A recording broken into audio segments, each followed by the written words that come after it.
Shanna, Hello. we're back again, and Yes. we're talking about client experience and why it starts before the work starts. Yes. And this is for Pinterest managers, Pinterest VAs, Pinterest strategists, anyone who does Pinterest, social media managers who offer Pinterest or want to offer Pinterest, basically. This is the Yeah, Calling All Pinterest Pros series. it is.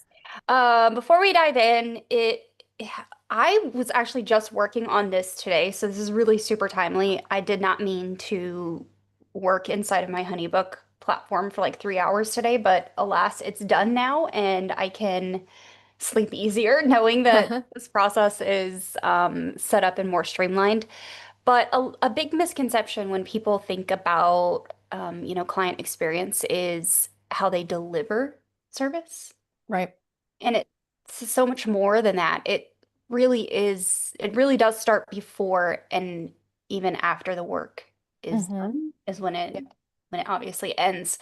Um, Yeah. I wanted to kind of talk about this though, because a lot of people think, okay, well, if I just have like an onboarding form for my clients, and I'm going to have good client experience. Hmm.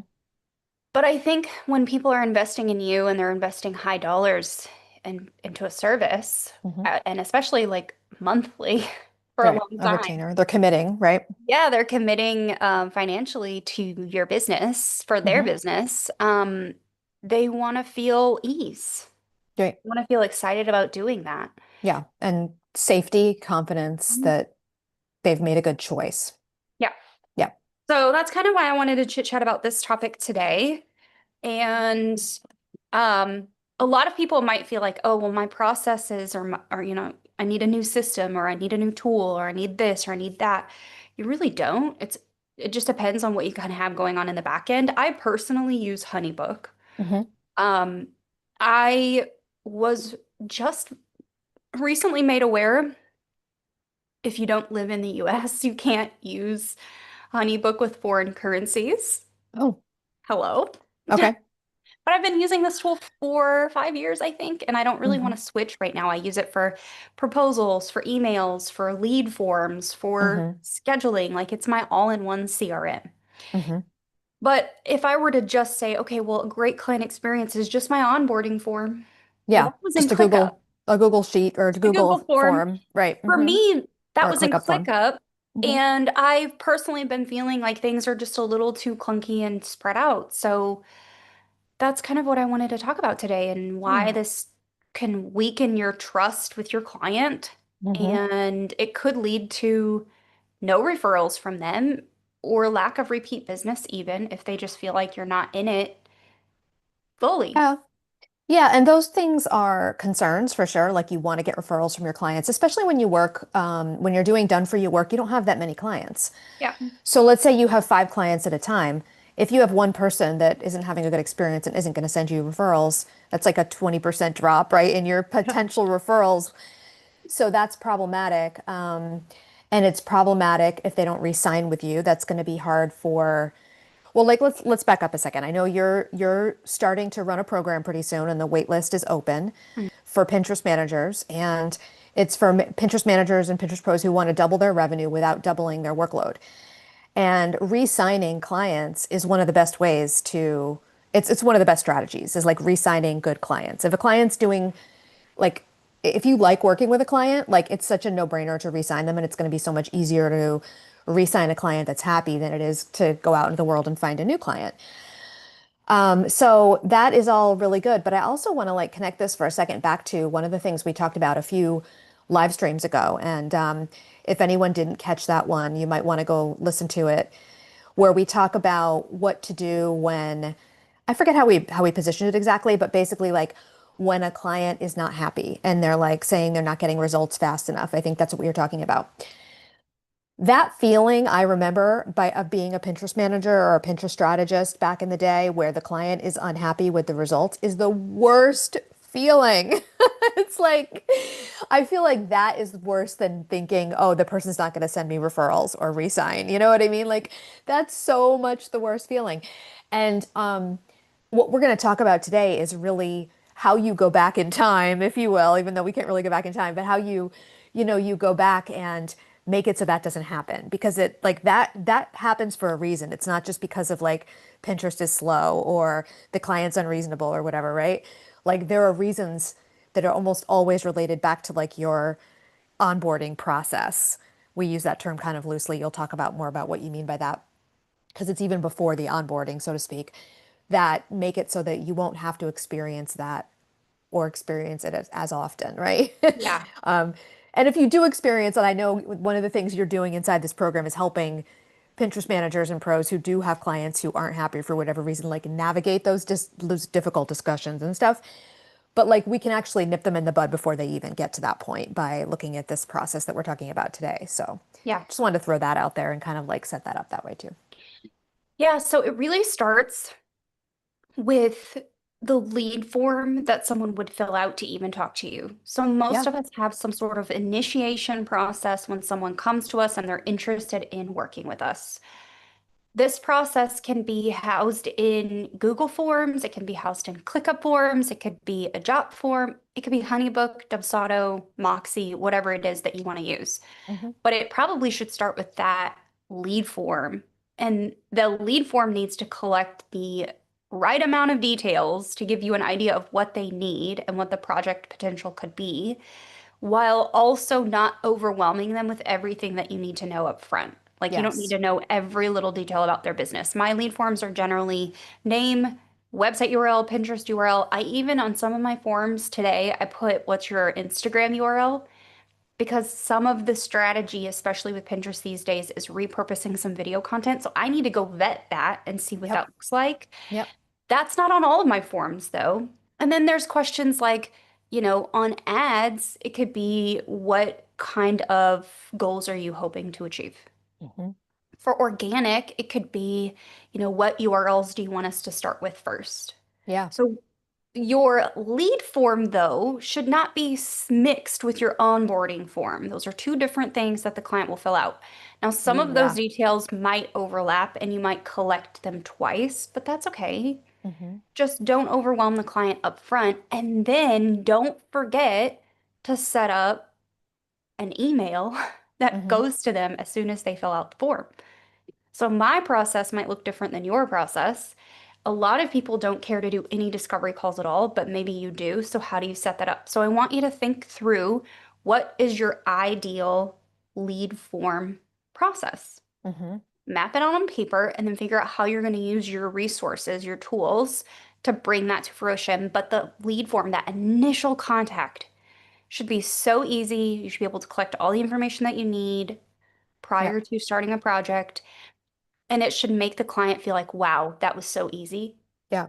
Are you seeing that as a mistake that a lot of Pinterest pros are making? Like kind of like not understanding the difference or kind of like having too much overlap between the lead form and the onboarding form? So, one of the biggest struggles that I've had Pinterest managers make in the past is the onboarding Hmm. piece. Hmm. I don't really know what a lot of their lead pieces look like, but this has been a problem for me in the past of like my lead forms being broken, the automations not being quite right, the process Okay. being Mm. clunky. Yep. So I know this has been a me problem in the past, so it's probably an issue that other people have run up against before as well. And it is just something to be aware of. Hmm. Yep. The onboarding piece, obviously, before you get to the onboarding piece, you have like the proposal invoice contract piece. Again, like depending on your process, you really need to boil this down to as few steps as you possibly can. Hmm. Make it easy. Make it as easy as possible. For me, Hmm. it's a lead form, it's the one form for proposal invoice contract, Yep. and then it's the onboarding form. So there's Yep. three forms total. And that's really like you want it to be clear, fast, easy, and don't forget to turn on auto billing. Okay? Just don't forget. Um, I think one thing that happens for a lot of Pinterest managers, Pinterest strategists, and really a lot of other types of service-based businesses too, and I'm curious to know if you're going to help students with this inside of your new program, is I think that like on one hand, they hear us saying things like make it easy for the client with the onboarding. Yeah. And on the other hand, they'll also hear us say something like, um, I don't know exactly how to say this, but like make sure you're collecting everything you need or like don't like I think there's a difference between like make it easy for your client and be like a people pleaser. Yeah, You know what I mean? for sure. And I think that that's like that can be a really difficult balance. So if you were to have a student, come to you, I say student, I don't know if you're going to say clients inside the new program, but and say like, I don't know the balance. Like I don't Mhm. want to overwhelm them with everything, but at the same time, I also want to make sure that I'm being clear about expectations and I'm getting Mhm. everything I need and whatnot. Like, how do you find that balance? Or how do you advise people to find that balance? That's I'm really just like good. pulling stuff out of I'm side what is this? I'm surprising you with this question is what I'm trying to say. No, it's a really good question. So I think it's just years of doing this and the process being clunky. I'm in between systems, like I mentioned. I was just like updating some of mine today. Hmm. And it's really because I'm trying to streamline down the number of tools and subscriptions that I have. Hmm. That's a completely different topic, but that's kind of what's behind this whole thing is like Hmm. I'm streamlining things down and trying to make my expenses lower. And in doing so, I'm realizing that I need to update my own onboarding process. So I Hmm. just sent a proposal last week to a potential client. They agreed to services, filled out the form. We'll do the billing on the date that it's due because HoneyBook is weird and it'll charge them too soon. And they're like, is there anything that you need before then? And I went back and I looked and I was like, well, I did link an onboarding form and they haven't filled it out, but let me just go ahead and like put in the email what I need and I'll link it back to the onboarding form. And then I realized, oh, this process could be way better if Hmm. after they completed the file, it just sent them the questionnaire Hmm. Hmm. instead of it all being in one where they could easily miss it. And I Hmm. realized, aha, people have been missing the last page where it says, thank you, fill out the onboarding form. Hmm. It looks weird. Hmm. It's usually like normally it would be embedded or it would come afterwards, but it's in Hmm. the same kind of file. So for Hmm. me, my clients were not seeing it. Okay. And I'm having to do double work. So for Hmm. me, the balance between being a people pleaser and like getting the right amount of information, Hmm. not really a problem, but the process is clunky. Yeah, so I think what I hear you saying is like you can do both essentially. You can You find the right can. balance, but it's not just about saying like, do I need this? No. Do I need this? Yes. Do I need this? No. It's also about designing a process Yeah. that, or an automation, you might call it, although it doesn't have to be automated, but No? um, where they're filling it out in kind of like a logical, like branching kind of way, as opposed to just like sort of um, like fire hosing them with like a huge list of everything Mhm. that you could possibly maybe potentially need Yeah, kind because of thing. Okay. they're going to get overwhelmed. They're probably going Hmm. to forget things on your list. So if you make Yeah. it really easy in a form and you make Hmm. the form fields required, Right, fill right, in. And if they don't have anything for that form field, they could always put NA on it, right, right? right. Hmm. But yes, the process is really well thought out for like what you need. And this Hmm. process is going to look different from Pinterest manager to Pinterest manager because ideally you're not offering the same exact service as Right, your other Pinterest manager friends. Like you've narrowed it in what you need for your niche, right, right. if you are niche down, and you really have an idea of what that should be. Okay. So I think that brings us to offboarding, which is part of the client experience. You really Mm. want to send your clients off, whether they're happy or not. You want to at least acknowledge that they're leaving. Hmm. Now, I will tell you, I have gotten to the point over the years where, if possible, we make all of our client pins in their own Canva accounts. Yeah. I try to do things in ways that reduce my workload later. So if you Right, want to right. think about it from that same standpoint of like, how can I reduce my workload later? This Yeah. is going to make that whole client experience so much better, and it's going to make them feel empowered. It's going to make them feel like you've done your work, and they can leave feeling comfortable. We Yeah. want we Hmm. want them even after they've left to be like, wow, my time working with Heather was so great. Hmm. No, I didn't get the results I wanted, probably, maybe, possibly. Or maybe I got amazing results and now we're bringing it in-house. which Yeah. happens to me often actually. Hmm. Clients will, I'll set it up for 90 days and then hand it off because I just don't want to babysit it anymore. Hmm. Yeah, So, which is interesting because I think sometimes people think that when a client's offboarding, it's a bad thing, but there are some people who have a business model where you're mhm, doing a setup and you're kind of seeing it through for a few months, yeah, but then you're walking away. And I just want to point out as a little nugget, a little gold nugget there, you can set up a business like that. That can be like that could be a choice you could make in your business. yeah, You don't totally. have to be um, only doing, ongoing retainer work if you don't want to. Yeah. So with offboarding, it can be as simple as an email. It does not, obviously, it's not going to be a form because you don't need your client to fill out anything for you if you're leaving. Mm, yeah. You're essentially filling it out for them now. So it's in reverse. So I would make yourself like a Hmm. little checklist and just make sure, okay, yeah, we've removed access to these things. We've added access to these things. Here's the list of all of your resources, and then make sure you thank them. Yeah. Yep. Yep. And I would say even too, like make sure you are clear in terms of what your boundaries are now moving forward after the date where you're no longer on retainer or the project is complete. Yeah. I remember making that mistake early on where it was like I would sort of sign off as like, okay, let me know if you need anything. I'm around if you have questions. And then for months later, I'd be getting questions. And so I ended up writing up a kind of a little boundaries document that was like, here's what to expect from me, now that we're no longer technically working together. Like, here's what you can do if you have questions. And here's my, paid call link if you or your team, need something more than basically what I outlined above anytime. I'll be available, and letting them know that basically beyond a certain amount of communication, I'm available, but it's not free. Yeah. So, yeah. Yeah. No, I think that's great. I like the boundaries document. That's really Well, we good. always think about setting up boundaries in the onboarding. That's part of Yeah. what you do in onboarding, although it starts, like you said before, onboarding. Hmm. But setting up boundaries in offboarding is actually really important too. And it can be the Yeah. difference between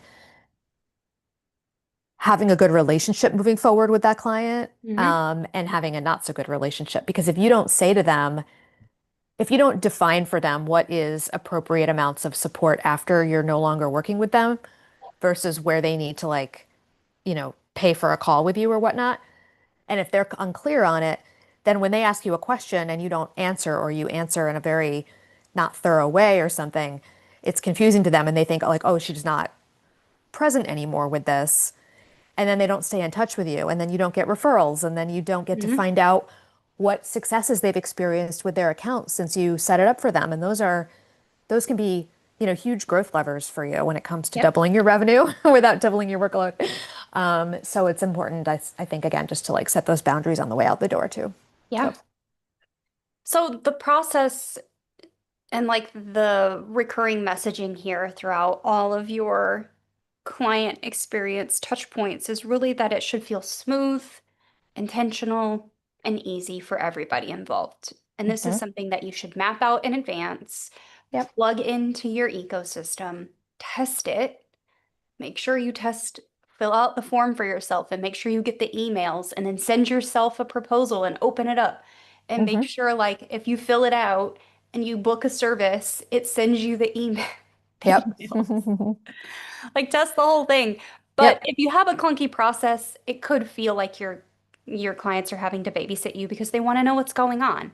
Right, right. They, And the minute they start to feel like they're trying to stay on top of you instead of you leading the process, it's like, unfortunately, that's the turning point where that relationship just, I want to say it went sour or something, but it just became something that it shouldn't have been, where now they're always expecting that if they don't stay on top of you for some reason, even though you could be the most like thorough, most intentional, most reliable person, but if they get this idea in their head somehow in the beginning that they need to like be following up with you regularly or that you're not going to always do what you say you're going to do, it is not good. It creates this dynamic that will just be forever unless you like, intentionally have like an intervention about it, which you don't want to have to do either, although you could if you have to. yeah, But it just creates that dynamic where now will always act accordingly. They will always act like they need to manage you, and that's not what we want. Nope. No, and I mean, there's obviously some time for trust building in the beginning. So if you forgot something and they need to remind you, which has happened to me recently, by the way, um, just acknowledge it. Yeah. So Yeah, so no sorry, one's I forgot perfect. that Right. one thing. Like, Right. here's what's going on. But at the same time, if you've thought it out, for the most part, you're probably going to be in a really good position Right. to, And um, you know, if you have an intentionally designed onboarding system that's working well, because you tested it and you know it's working, then by the time like the eighth thing happens and oops, you forgot something and they have to ask you, there have already been seven things where they saw that you were yeah. trustworthy and reliable and doing things without them having to remind you and you were the leader and whatnot. So that eighth thing doesn't really matter that much. It's when right from the beginning, multiple steps in the process, like you said, feel clunky. To us, we might say feel clunky. To them, it feels like I don't know what's going on. I don't feel safe. This person may not be delivering what I thought they were going to when they said they were going to. That's what that feels Hmm. like to that person. We call it clunky. They call it what the F is going on. Right? So, yeah. Okay. I think also just like making sure you're clearly defining, as we have talked about in previous lives on the series, defining your work hours, your boundaries, how you'll communicate, in what ways you'll Basics. communicate, what Hmm. timeline it is that you'll communicate in. That could also be included in this process, this client experience Hmm. process. Um, that will help, like you said, the client understand that, okay, she's legitimately helping me. I Yeah. didn't just send thousands of dollars to someone for Right. who knows. Right. Right. Exactly. Yeah. So that's what I've got for you guys today. So if you feel like you have a process in your business where you're making your clients work too hard, or your Mm. clients feel like they're working too hard, or you're just like there's missteps or miscommunications going on consistently, it could all be a root cause in this kind of client experience system inside of your business that you might just need to update and reinvent. And look, it's going to take some reinvention over time. It's going to grow as you get more clients. You're going to figure out exactly what you need and what way you need it and what order you need it in. And there may be things over time that you just feel like, okay, that's just redundant. We don't need to do that anymore. Yeah. And It's a that's learning great. process. So you'll get to a point where it's just so easy. It just feels like you're not even doing work Mm. for that, getting Imagine that that. client in there. And then you can Sounds good. focus on the creative piece. Because that's really all where we like to live, right? Is in the Hmm. creative part, Yeah, that's not true. in the admin. Yeah, it's true. Most people don't relish this part, but the good thing No. is you can automate and systemize. If anything, it's not automated yet, you can always at least systemize so that it's easy and Mhm. more of a no-brainer. So where can people go to get your help with this? Like your actual help getting Heather Farris's brain on their business. Yep. So it's heatherferris.com/PBB. It's in the description of the video already. If you want to hop on the wait list to Pinterest Manager Business Builder, we open the doors in October for the waitlisters who want to join and get a really sick bonus session with me. And I hope to see you there. Yeah. So anybody who's interested should go and sign up for that wait list. And by Yeah. signing up for that wait list, they're not signing up for the program yet. They're just No. saying, kind of raising their hand and saying, yes, send me more info about it, Heather. And Yeah. I want to hear more. also saying, like, if I join when it opens, I do want the bonus because people will be able to join later, even if they didn't sign up for the wait list, but they won't Yep. get the one-to-one bonus session with you, right? Isn't that how you're doing it? Yep. Okay. Yeah. So I were you, I would be signing up for that wait list to make sure that if you decide to join, you get the bonus, the Yeah. sick bonus. The sick bonus, man. Are you a millennial? Is that right? I am. Yeah. Okay. I'm a Gen Xer. You're my Gen X sister. That's my Gen X look. Like Heather's. I've done that too, plenty. Listen, we're taking next week off. Jana's traveling. We'll be Excuse me. back the following week, so we'll have some more stuff scheduled for you in the meantime. I love your nails. I saw I'm them. getting my next photo shoot is next week. I'm traveling for my photo shoot. That's why my nails are done for my photo shoot. Are they gonna last? Yes, they're gel, Oh, okay. which I only do for the photo shoots, For the basically. So photos. yeah, yeah. You know, I love nails. It's one of my hobbies. Yep. Okay, we will see you back here in 2 weeks' time. If you are interested in that waitlist, again, it's in the description. In the meantime, let us know if you have questions. Bye. Great. Easy in, easy out. Let me save the transcript.